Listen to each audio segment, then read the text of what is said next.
Welcome to Nevada Newsmakers on the broadcast today, coming to you from the Las Vegas Metro Chamber.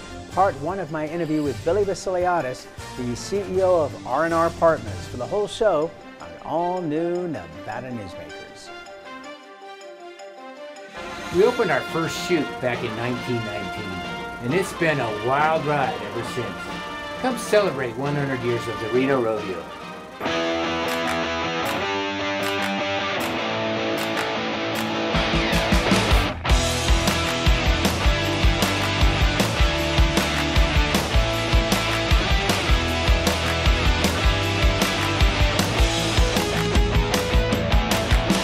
It's a big damn deal.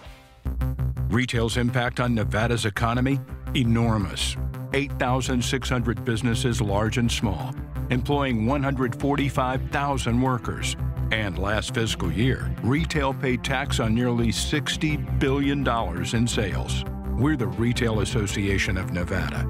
We support retail, we help it grow, and we mean business. RANNV.org. Pro Group Management is the place where companies can find workers' comp solutions that are designed to meet their specific business requirements. As regulations evolve, Pro Group takes a proactive approach to clear the path to make sure your business stays ahead of the curve.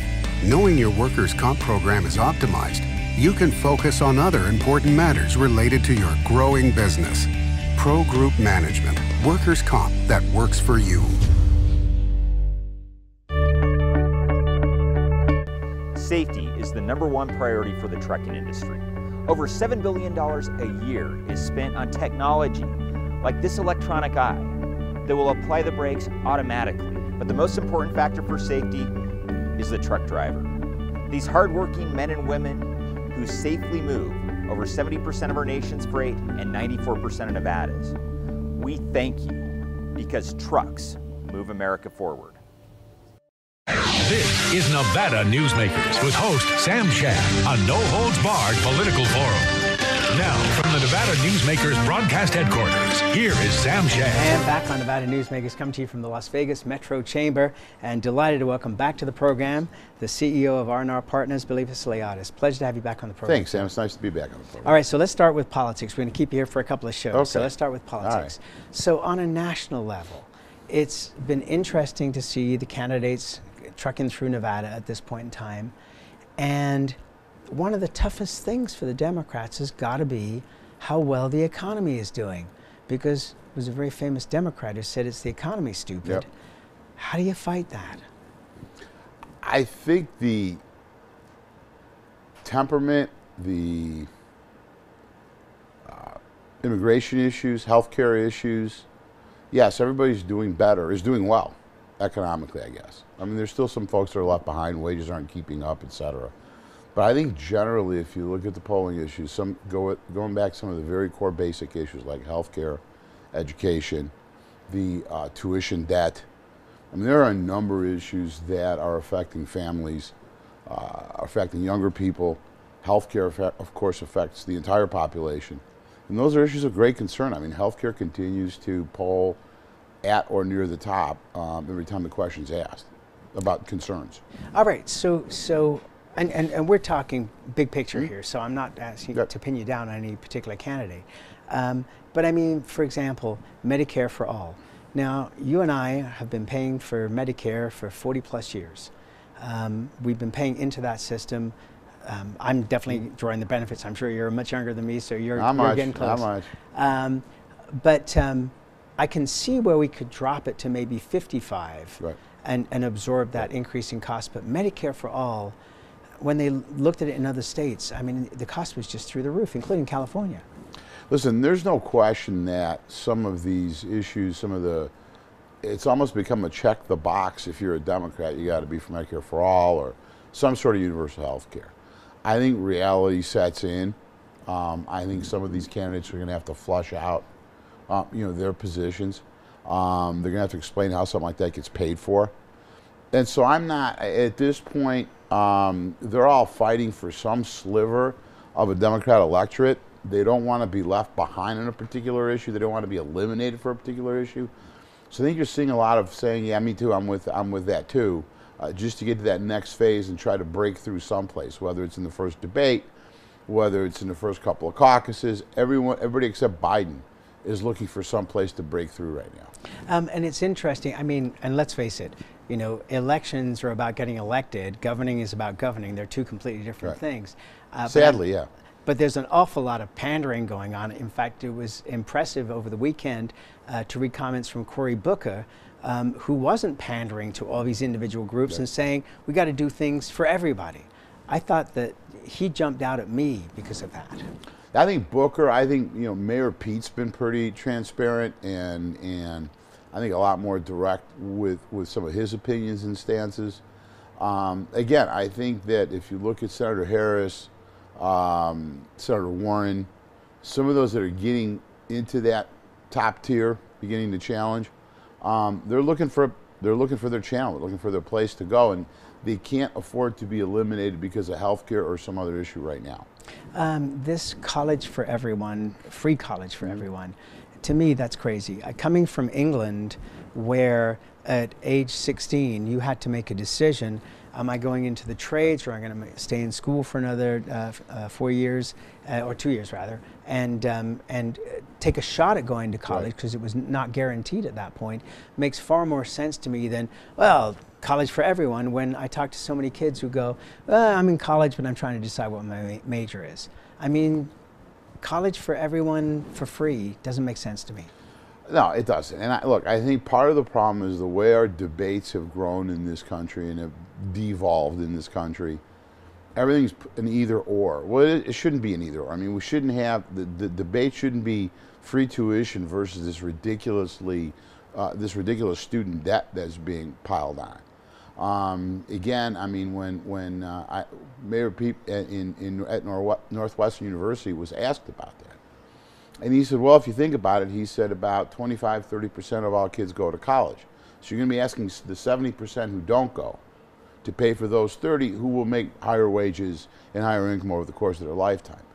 So while something needs to be done about the student debt, there needs to be some more opportunity for kids that can't afford to go to college, a different way to fund their education other than having to work 20 years to basically pay off an exorbitant debt, which is what's happening right now. Should there be any kind of qualification to run for president? I mean, Constitution says there is. 35 and an American citizen. Right, but I mean, when we look at this field, which is such a huge field and tends to get us in trouble, it becomes easier for people to promote the weakest candidates. I give you Sharon Angle as an example. When you had that huge Republican field, there were more qualified people than Sharon Angle to run against Senator Reid. They didn't get there. And you know, is a mayor somebody who's qualified to be the president of the United States? Or does everybody who becomes the president of the United States have to go through this incredible learning curve, because no one's really prepared, except maybe George Herbert Walker Bush? Right. Well, yeah, I don't know how you weed that out. I mean, I don't think you can. I don't think there's a legal process for sure. I think what you've got in the Democrat Party this year is what you had in the Republican Party 4 years ago, which is trying to find is there such a thing as party mainstream anymore? Or is it just a lot of fractions and factions that the more active ones tend to do better in primaries? The better funded ones tend to do better in primaries. I mean, I'm not particularly disturbed by the number of candidates in the field. I think the cream will rise. I mean, they'll start to weed themselves out. They won't be able to raise money. They'll finish in, with 0.3% in Iowa or New Hampshire or Nevada or South Carolina. The field will winnow itself out. It's a head scratcher for me why some of these folks have gotten in the race. In terms of is a mayor qualified? Is a billionaire reality TV show person qualified to be president? Barack Obama was a 4-year senator. Is he qualified to be president? I mean, it'd be nice to think that our presidents came out of a governorship or something where there was a lot of executive experience, but many and most haven't. And so I think we're at a place where the electorate isn't settled. It's a very fluid electorate. People are, frankly, between the media, social media, all the little echo chambers that exist out in the universe, there's not a set of common facts, a common understanding, a common appreciation for the facts. And so I think what that tends to do is just create all of these little silos, and out of these silos come candidates for different offices. And the field's going to be crowded. And if the current president loses in 4 years, there's an open Republican primary, we'll see 6, 8, 10 again. Elizabeth Warren appears to have the best ground game in Nevada and maybe the best ground game across the United States so far. That's a pretty important factor here, is it not? In caucus states, it's especially important. Iowa and here, it'll be very important. Yeah, listen, she's done a heck of a good job, and I think she stole a lot of thunder from Senator Sanders, in that Senator Sanders has been blathering now for I don't know how many years about tuition debt and health care and all these other things, right? And millionaires and billionaires. Millionaires and billionaires, Main Street, not Wall Street. Senator Warren, I think, was told by a variety of advisors, don't go that extreme, don't, et cetera. And you know what she did? She leaned into who she is. And not only did she lean into it, but unlike anybody else in the field, she actually put out something resembling what legislation might look like. Like it or not, how she's going to pay for it. Like it or not, how she's going to administer it. Like it or not, what the parameters it would be. So I think she's winning the substance war right now by a long shot. And a lot of, especially, I think, younger voters that are concerned about whether it's health care or it's about tuition, about going to school, she's speaking to them. And they're seeing something pretty tangible. Again, will it get through the United States Senate, United States House if she wins? I doubt it. But she's leaned into who she is, and she's done it with substance. So you got to tip your hat to her. And she has, about a couple of months ago, I was listening to a couple of Democrats talk about she can't sustain this burn rate, in other words, the amount of money that she's spending month after month. Well, she went in and, like you said, created great ground games. And in places like Iowa, I think you're seeing her catching Sanders, if not passing him up in several polls. She's doing well in Nevada. In the caucus states, that's going to count for a lot. When you look at this this whole nationwide scheme, and with Sanders, it seems like that's a burnout. I mean, every time he comes on, I mean, I've heard all this before. It's like a broken record, and it's already old. And now that he has become himself a millionaire, it makes it even worse. The thing that's interesting about Elizabeth Warren, and while I agree with you that I personally appreciate the policy positions, I always think back to Jan Jones when she ran for governor, who had great position papers. I know I read them. I know her mom read them. I'm not sure anybody else did. Well, again, remembering this, that right now, a success for a Warren, a Sanders, a Buttigieg, a Harris, a Booker is 20%. Right? You get 20% in Iowa, you get 15, 20 in New Hampshire, and you're in the top tier. You're in the field.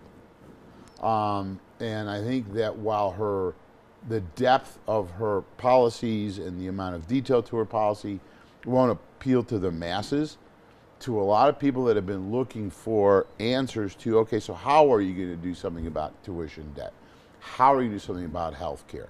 These various issues that people are concerned about, she said, I'm going to tell you exactly how. So in that portion of the Democrat electorate where Sanders is battling for that piece and Warren's battling for that piece and maybe some of the others trying to get a little bit of that piece, I think she's gotten ahead of the game. And she's talking to voters that actually care about those issues and are probably in that group because they care so deeply about those issues. All right, let's take a break. More with Billy V when we come back. Tamarack Junction is South Reno's hotspot with over 450 of the latest slots and video games.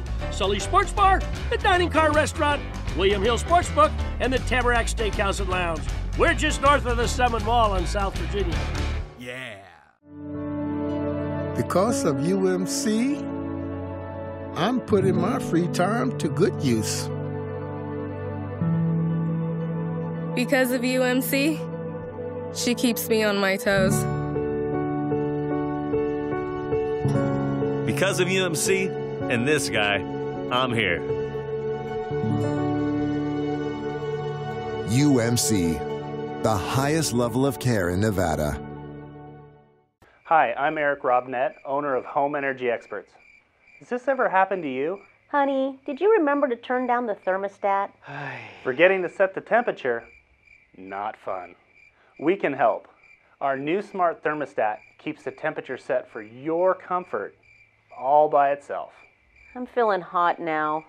To increase your comfort, go to homeenergyexperts.com for details. That's homeenergyexperts.com. The signs and symptoms of cataracts can start out small with subtle changes in your vision. So don't wait. Be proactive and take your vision into your own hands. If you're experiencing the onset of cataracts or just have questions, contact your eye care professional or call Eye Care Associates of Nevada today. Dr. Hiss has years of experience specializing in the surgical correction of eye disorders and has completed over 84,000 vision correcting procedures. At Eye Care Associates of Nevada, we'll change the way you look at the world. The Tamarack Junction Steakhouse is known for signature steaks, handcrafted cocktails, and world-class wines. Join us Thursdays and Friday nights from 4:30 to 6:30 in the Steakhouse Lounge for live music, gourmet plates, and well-priced wines, just north of the Summit Mall on South Virginia. This is Nevada Newsmakers. And back on Nevada Newsmakers, we continue our conversation with Billy Vassiliadis. He's the CEO of R&R Partners. Let's talk about the Hispanic vote. Sure. This is becoming more and more important with every cycle. Is this the cycle that really breaks through?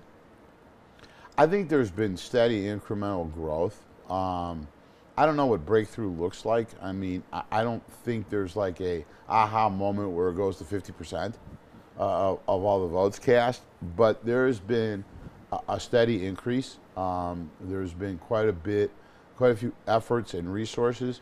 I think our lack of immigration policy, our lack of protection for the dreamers is creating more intensity. I think that intensity is going to increase participation and turnout. Again, I don't know what a breakthrough looks like, but I think we're seeing that that segment is going to be voting more and be more intense and more involved. I think to me, the breakout would be seeing a larger response to the news. To the news? To the news. If you follow the daily news on Univision or Telemundo or these other stations, they are covering exactly the same issues, but from a Hispanic point of view.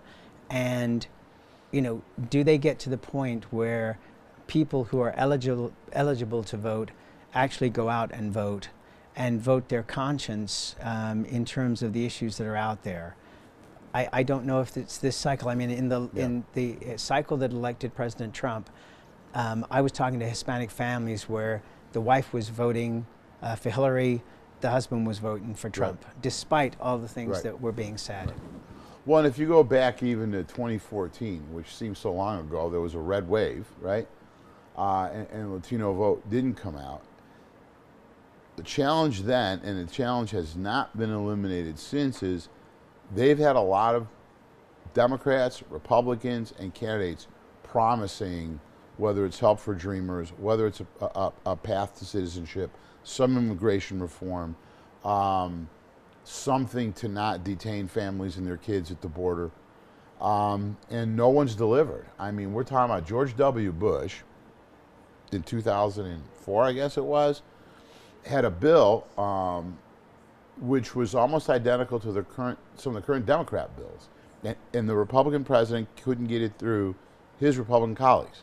Well, and if you remember, that was also Harry Reid was supportive of that, and John McCain was supportive of that, and then it blew up because John McCain decided to run for president. Right. But at the end of the day, they could not get, I mean, you think about it, W could not get passed. And okay, so maybe we need a Democrat president to do it. So Obama's sitting there with 2 Democrat houses, and all he could get on was the executive order for the Dreamers. And so I think a lot of folks are looking at politicians, Latino and non-Latinos, but Latinos especially, they've been promised a lot of things. And no one's delivered yet. And it's so incredibly hard to deliver when you have the United States Senate. No question it is. One person, and boom, it blows. But that also goes to then why should I bother? I mean, in other words, this system I really don't understand. All these important people are telling me there's going to be immigration reform. and it's not happening, and it hasn't happened again and again and again, why bother?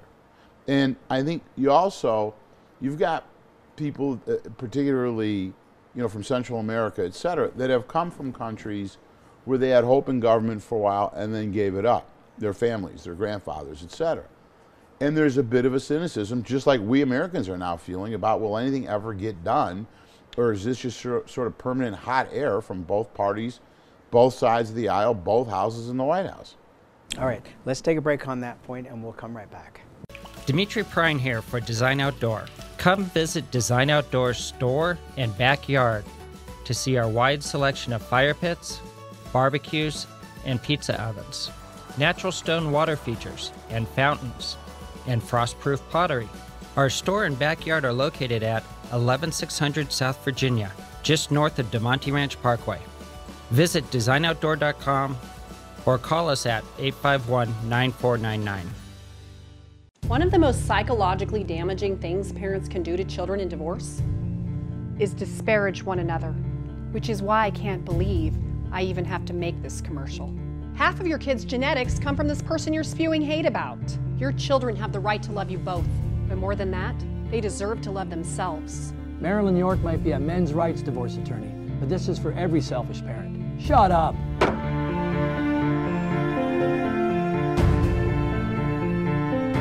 Hi, I'm Dave Newman. Remember me? I used to be the house detective, and now I'm a realtor, full-time at RE/MAX Realty Affiliates. And a lot of people ask me, how's the market? You know what? It's fantastic. If you're even kicking around the idea of buying or selling, give me a call. Let's talk about it. Call me at RE/MAX Realty Affiliates and just ask for the guy who used to be the house detective, Dave Newman. Everyone is talking about opioids, but they're not the only drugs that can be harmful if taken in large quantities or not as prescribed. You also need to be aware of side effects from anxiety drugs, muscle relaxants, sleep aids, and stimulants. Mixing prescription drugs with other drugs or alcohol can be dangerous. If you take Ambien with a glass of wine, it may be enough to stop you from breathing. Prescribed drugs can be just as dangerous as illegal drugs. Take medications only as directed. This is Nevada Newsmakers. And back on Nevada Newsmakers, we continue our conversation with Billy Vassiliadis. He's the CEO of R&R Partners. So that last part of the conversation brings us to President Trump. So he was elected by Republicans and Democrats who were tired of politicians not getting anything done. Has anything changed in the way Congress operates to take those people who voted for Trump and say, hey, you need to change the plan here? Nothing's changed in Congress, no. The question is, has the president fatigued people enough with the constant bellowing and belligerence, et cetera, to where they don't want to go back to a Hillary, but they're going to maybe want something different. I think one of the reasons Biden's polling well is he's almost America's comforter. I mean, he's nice, he's calm, he's sort of the steady hand. And so I do think that the president has, I mean, you look at his negative ratings, right? Considering the economy, he shouldn't have these negative ratings. He should be on the plus side.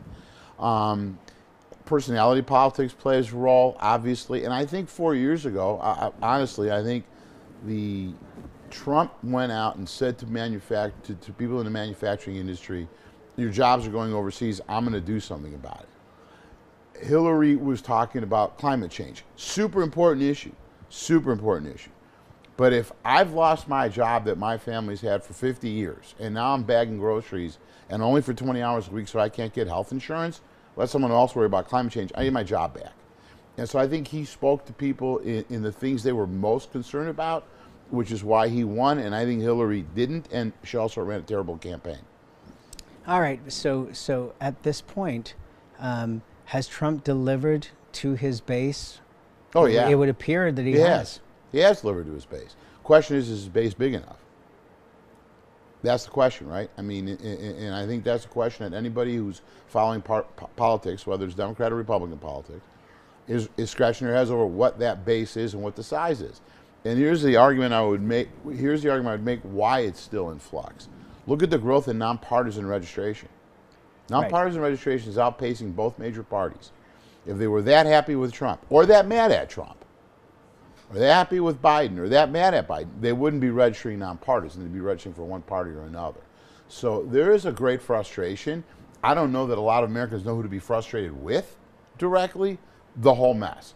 I think Pelosi's been smart not to pursue this impeachment thing, but the constant investigating and impeaching and the aha moments and the what's become terrible coverage on places like CNN, where you can clearly identify who's on what side and you turn it off because it's just not worth watching anymore.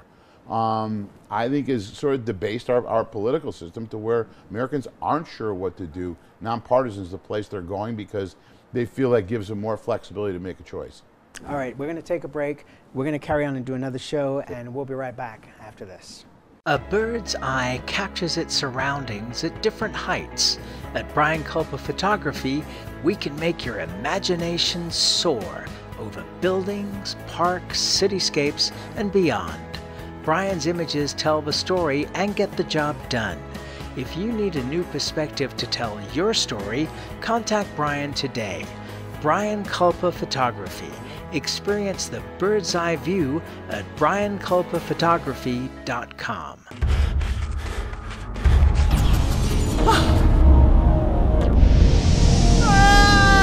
Kenny! Dad? What are you learning? This place is great. Huh? You gotta try this. Wow! This stuff is great! People are gonna love it! Yes. Yes, they will.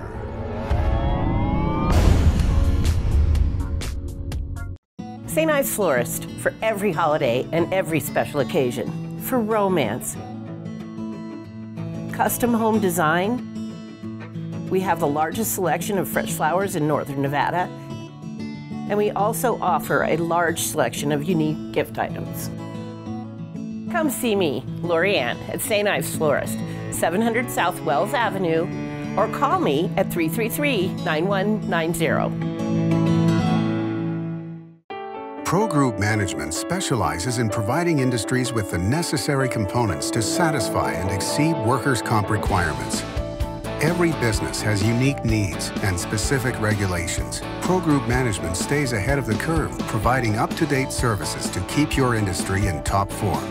Discover how we simplify your tasks, improve efficiency, and reduce expense to keep you moving in a positive direction. Pro Group Management. Workers' comp that works for you. Our thanks to the Las Vegas Metro Chamber for hosting us, and always you can catch all of our shows at NevadaNewsmakers.com and on YouTube. We'll see you on the next broadcast.